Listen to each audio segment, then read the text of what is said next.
ನ್ಯೂಸ್5ಗೆ ಸ್ವಾಗತ. ವಿದ್ಯುತ್ ತಂತಿ ತಗುಲಿ ಮಹಿಳೆ ಸಾವು.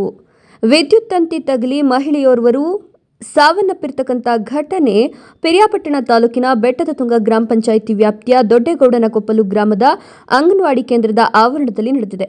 ಮೃತಪಟ್ಟ ಮಹಿಳೆಯನ್ನ 58 ವರ್ಷದ ದೇವಮ್ಮ ಅಂತ ಗುರುತಿಸಲಾಗಿದೆ. ಸ್ಥಳಕ್ಕೆ ಬೆಟ್ಟದಪುರ ಪೊಲೀಸರು, ಸೆಸ್ಕಾಂ ಅಧಿಕಾರಿಗಳು ಭೇಟಿ ನೀಡಿ ಪರಿಶೀಲನೆ ನಡೆಸುತ್ತಿದ್ದಾರೆ.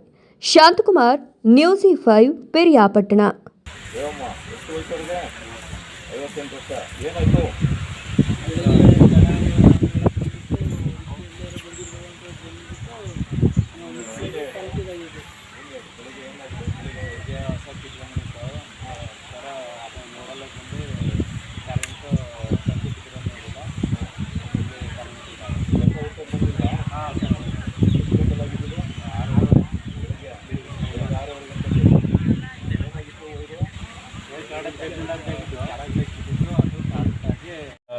ತಪ್ಪಿಸ್ಕೊಂಡಿತ್ತು. ಇಲ್ಲಿ ಹುಡ್ಕದ ಅಂತ ಬಂದರೆ ಆಗ ಹತ್ತಚೂರಾಗಿ ಕರೆಂಟು ಲೈನ್ ಬಿದ್ದರೆ ನೋಡಿಲ್ಲ, ಬಿದ್ದು ಇದಾಗೈತೆ, ಡೆತ್ ಆಗಾರ.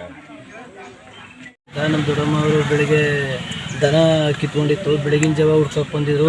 ಸುಮಾರು ಒಂದು 6-6:30 ಸಮಯದಲ್ಲಿ ಆಗ ಅವರು ಬಂದ್ಬೇಕಾದ್ರೆ ಇಲ್ಲಿ ಕರೆಂಟು ಬಿದ್ದಿರೋದು ಏನಾಗಿತ್ತು ಅಂತ ಗೊತ್ತಿಲ್ಲ. ಇದು ಕರೆಂಟ್ ವೈರ್ದು ಅಕಸ್ಮಾತ್ತಾಗಿ ಬಿದ್ದು ತೀರೋಗವ್ರೆ ಅವರು. ಇವತ್ತು ಒಂದು 6:30-6:45 ಜಾಗದಲ್ಲಿ ನಡೆದಿರೋ ಘಟನೆ. ಅಕ್ಕಪಕ್ಕದ ಊರವರು ನೋಡಿದಾಗ ಹೇಳಿರೋದು ಇದು. ಆಗ ನಾವು ಬಂದು ನೋಡಿದಾಗ ಡೆತ್ ಆಗಿದ್ರು. ಇದಕ್ಕೆ ಸಂಬಂಧಪಟ್ಟ ಅಧಿಕಾರಿಗಳು, KBR ಆಗಲಿ, ಪೊಲೀಸರಾಗಲಿ, ಯಾರೇ ಇಲಾಖೆಗಳಾಗಲಿ ಅವರು ತುಂಬ ಬಡವರಿದ್ದಾರೆ. ಅವ್ರಿಗೆ ಆದಷ್ಟು ಪರಿಹಾರ ದೊರಕಿಸ್ಕೊಡ್ಬೇಕಂತ ಕೇಳ್ಕೊತೀನಿ.